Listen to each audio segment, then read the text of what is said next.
ไม่อย่างก็สิลำ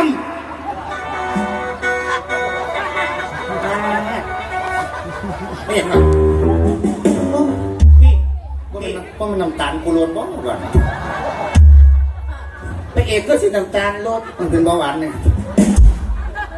มันหัวจะท้องเจ็บจะท้องไข่คือว่าไปหาหมอเนี่ยโอ้ยไปตั้งมือเล่นนี่อย่ามันขากันตายก็หมอบุญเนี่ยโอ้ไปมาแล้วหมอแม่ยังมาบอกว่าแสบก็ดอกกระเดี่ยได้ป่ะสนุกหมอบอกว่าแสบย่างเขาไปหอดในห้องตรวจซักประวัติเฮ้าก็ถามวางเลยเป็นยังไงยายน้ำตาลขึ้นไหมถามเฮ้าน้ำตาลขึ้นไหมจะตอบหมอวางเลยกูว่าน้ำตาลแดง35น้ำตาลไส้40กูวางดีเลยไล่กูมาเลยบ่อยหอดยากูหมอก็ได้มันกูสิตายจะพากูไปบึงบุญดิบุญแก้กูไปตายล่างสีบุญมาสนองนี่อีกเหรอคนสาล่ำเนี่ยคนต้องคนจางมาเบิ้งบ่แห้งหรอกมาล่ำกันเนี่ยมันก็เห็นกายภาพบำบัดอยู่มันเอาพี่น้องเบิ้งมาดิเอาละดูลิงงมหอยนะฮะตอนช่วงแง่มันกินดีกว่าหอยที่แดกกินหอยกันไม่อย่างจะต้องดูน้ำข่อยดอกไม่ไงผมจะคอยล่ำไปนี่แหละคอยไปมาปีนี้8 เดือนเต็มๆกับว่ากล้ามาตายอยู่บึงบุญก็แล้วกันล่ะโอ้ยนะเนี่ยมันธาตุน้ำขาวจะขวดปะเอามายังทานน้ำขาวโอ้ยเย็บท้องว่าเป็นคอยโว้ยน้ำคอยโว้ยเจ็บท้องอีนี่เนี่ยกูก็คือรับกูจะตายมือนี่ได้ด้วยนี่ขอโทษแม่บ่เคยฟังจะเกียฟังแน่ล้ำขอนแก่นมันต้องมีห้อยขอโทษแม่บ่เคยฟังแต่จ้างไปแก่เขาแม่มึงเนี่ยบาทนี่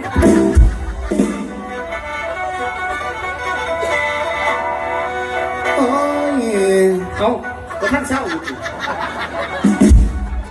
โอ้ยดูเจ้ามาฟังล้ำกับไผ่มึงมาผู้เดียวนี่เลยคนได้สิแก่สวมมึงเนี่ยบาทมาสวนกูรู้กับเราเดียวเมียมันสุดจ้างเขาไม่ห้อยหรอกคือบาเมียมันได้ไหมปฏิบัติขั้นข้าวบาขั้นบ้าบาไปเลยปฏิบัติบาข้าวนี่บาบาไปเลย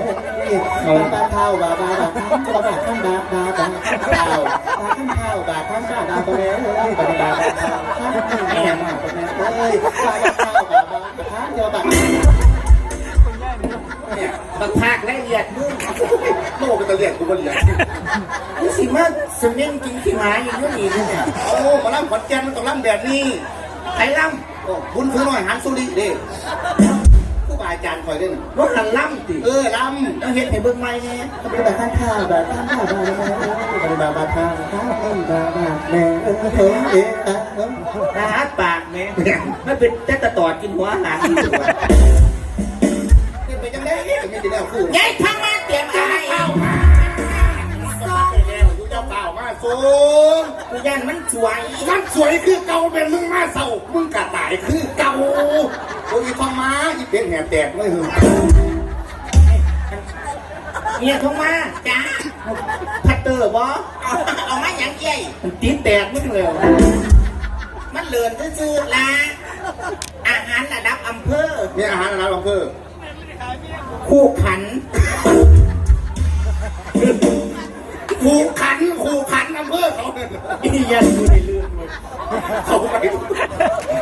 เขาคือเขาแหละพี่หนามึงก็ต้องเรียนชั่วโมงก็ได้ยันเขาบันไลเซลจ้าเดี๋ยวจะเพิ่มเด้อผมสะดวกน้ำชายอยู่เนาะค่ะพ่อเอจะเบียร์บ้างหรือเปล่าจ้ากันจังพวกนึงไม่พ่อมาปะไหนวะดินผสมนะครับคุยแต่พ่อระเบียบพึ่งยิ่งกว่าบ้างบ่ข่าวว่าก็อภัยเลยนี่พ่อเอฮัลโหลพ่อไม่ยังเขายิ่งด้านเขายิ่งอ่อนมันสิมาหนีมันบอกมึงจะเอาไปพอท่านบอกพี่คำว่าท่านบอกก็จะบอกฟังนาใช่ไปงั้นจะพาไปจ้างเจ้าแพงเลยนะ480,000คุณก็มีเลยยิ่งที่บอยจะไปจ้างก็ต้องรับมันดอกมึงจะไปจ้างมาหาเมียมึงหยังซุ้มรับอยู่นี่มึงจะอยู่ระเบียบเป็นตัวกูออกมาเพิ่งขั้นรถกูต้องปีหนาหลายคนอื่นก็มึงจะมองกูเห็นยังไม่เห็นเซกูเบิร์ดเถื่อนบักหน้าเลยเนี่ยโอ้ยเขามันท่านเช่าเลยผมมาลำยอนนี้นี่ข้อสอ9 ปีกลัว ยืมเงินมาปลูกแตงกัวเชื่อเพื่อนกันวัวรั่วจับบักถั่วได้แตงกัวเหตุไหนจึงออกมัวซื้อนั่นทั่วได้แตงกัวคนขายมันซีทั่วดีมากเฮามัวเขาก็นั่งอยู่เทียงกับผัวนี่ร้านกัวผัวนั่นไหนไรทั่วเนี่ยนั่นไหนแตงกัวคอยปลูกสมกันตัวมันเลยเกิดมัวจับบักถั่วหรือแตงกัวกัว หอดหน้าอ้วนยายพ่อมาเตรียมเอาอะไร เนี่ยพม่าตะตัวมึงถือควันถือแสมาอย่างไร เอามาป้องกันตัว มึงจะไปมึงหูในบ้านก่อนเขากับเราเนี่ยเนาะไปก้าวน้ำมาจนตั้งออกมานี่ ว่าจะเอาข้างมาแตงกลัวมาให้ บักแกกูมันบริษัทข้างนะมันเป็นน้ำสูดำๆกูได้บอกเขาออกมาสมบูรณ์น้ำตามทองเรืองข้าน้อยเองให้น้ำในระบาดทองอาศัยอยู่กับแม่2 คนตอนนี้ท้องมาไถหน้าเศร้าๆแล้วแม่ไม่ได้มาส่งข่าวเลยพ่อจะมาหอดแนวหน้าหลวงทงบักไงหน้าประมาณเคืองไรไถมาแล้วเก้ามือบนท่านไก่ลาจะหอม เอาเดี๋ยวท้องอย่างเยอะ วันละมึงวางไหนก็ว่าหัน หน้าเคืองไร ไถจักมือ เก้ามือ มึงสั่งขวดพอมึงอย่างอยู่ ตัวข้านอนเวียนพ่อได้เกี่ยวความพร้อมขาดข้าวกล้วยไผ่พอละใบมาจับเตรียมได้ต้นนี้พระท่านเห็นแก้วอีเมมาตาจะว่าเบิกฟ้าจนว่าจะพ่อเพี้ยนมือหนึ่งจะต้องมรณาเนสติสานางอีแม่สร้างวันท่านผมว่าคุณว่า นี่ออกมาบัด นั่นน่ะปืนชากแล้วบอก ได้ท้องมาออกมา ท้องมาปืนสาดไว้กับพี่น้อง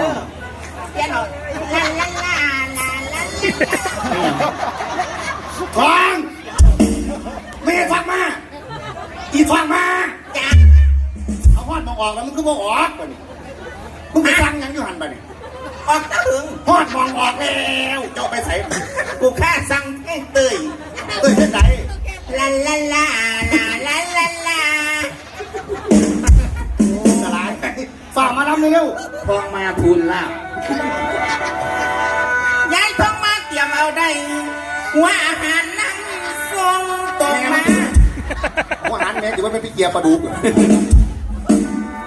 ตรงมาหอดทงกวางวังพ่อพี่เน้นแผ่นสองและยังวัดตัดขาดเป็นทั้งเป็นห่วงทั้งส่งสารขอกินทั้งทำบุญส่งยังทันอาย เขากูบวชก็ผม แม่หัวเหรอคือ เอาเงินเลี้ยงหยังเลยเนี่ย ค่อยปานด ไม่ปานนี้มันนี่เจ้าภาพคุณขอกองเขาหน่อยขาแม่เจ้าต่อมาทรงเขาไฟ ำยังมึงขากู เดี๋ยวจะได้มึงก็ต้องจะตายมึงนี่เอาโชกเลยเนาะโชก ยายท้องมามีแต่อาย มึงไม่ต้องมามองนั่นมองนี่หรอกมึงสั่งยังดูมึงมักพระดิเฮ้ยไปวัดไปว่าจะเป็นสวยแล้วมึงจะมาทรงเขาลูกเขาเต่า โศกเราเลยพี่น้องแม่ข้าจับส่งนั่งให้หลวงปู่ ข้าบันไดใส่สูงให้ ยายท้องมามีแต่อาย มาพวกไม่แน่ก่อนล่ำแล้วทั้ง2แก่เลยได้ดู กูบ่ได้ทอง เขาไม่ได้ฟังมึงจะมาล่ำใส่กูอยู่ ยายท้องมามีแต่ไห้ มึงต้องมอนั่นตอนนี้อีทองมา เขาเลี้ยงทอ ตอนนี้ตะเวนหามแยกหักยางเลยมึงก็ตั้งมาทรงเขากู แม่ค่ะไม่หยังมีคอนบ่ซื้อเน่ ที่ซื้อมาเมียมึงยังก่อนมึงหันมาฟังกูเอาอยู่นี่ เว้าอยู่นี่หัวหน้าครอบเปิดเรื่องกับพี่ มึงก็ต้องหาเนี่ยมาขายมันเลย เปียง ทีนี้มันจะต้องตายมันจะต้องมรณะมันสติสานั่ง มันจิตจังสิถือเปียง มันจะต้องถือเลี้ยงแบบนั้น ถาเบิ้งพี่น้องยายท้องมามีแต่หาย ต้องมาบอกนั่นบอกนี่ก็ต้องเอาน้ำตามาอ่านกูมึงก็ต้องเอาน้ำตามาอ่านกู เละแล้วเละแล้ว อย่าง แม่ในรถเหยียบไก่ปิ้งไก่กินสวย ก็ต้องมาบอกเลี้ยงปีนไก่ปีนกาทั้งสิ้น แม่ผมแพ้ได้นี่ ก็ต้องมาบอกว่านั่นก็นี่มึงจะต้องตายมาแล้วแม่สั่งยังดูแม่ก็นานมากแท้มันโสดแม่อยู่ในเป็น แต่เล่นไปสงอดปลายม่วงแล้วช่องนิ้วเข่ามาได้แม่กับพ่อมาแม่ก็เลี้ยงตัวลูกตนเต่ากินแม่แย่งเหิมเกิมรัดข้างบัน